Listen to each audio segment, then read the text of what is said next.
আমি আজকে রান্না করছি ধনে পাতা, কাঁচা লঙ্কা বাটা, কাতলা আলুর ঝোল। এই আলুগুলো ভেজে নিয়েছি, মাছটাও ভেজে নিয়েছি।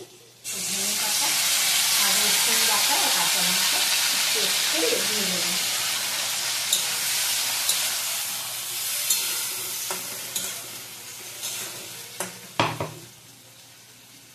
একটু আদা পেস্ট করে একটু কোথাও দিয়ে দেবেন, দিয়ে দেবেন।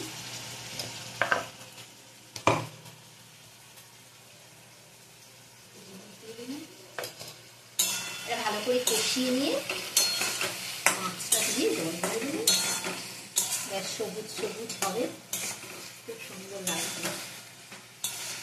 আলু আর কাতলা মাছের ধনে পাতা, কাঁচা লঙ্কা, ধনে পাতা, আলু কাতলা মাছের ঝোল কষিয়ে নিয়েছি। এবার এই ভেজে রেখেছিলাম মাছটা, এই মাছটা দিয়ে দেবো।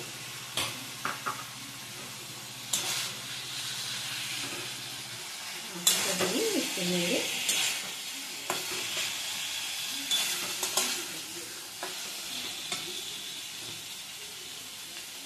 এটা মিক্সিটা ধুয়ে জলটা দিয়ে দেবেন।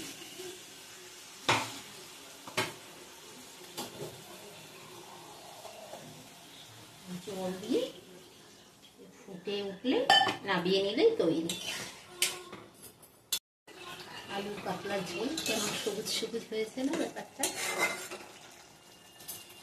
আর ধনে পাতা, কাঁচা লঙ্কায় বাটা কাতলা আলুর ঝোল। এই ভিডিওটা যদি ভালো লাগে লাইক, শেয়ার করে, সাবস্ক্রাইব করে কমেন্ট করুন। Thank you.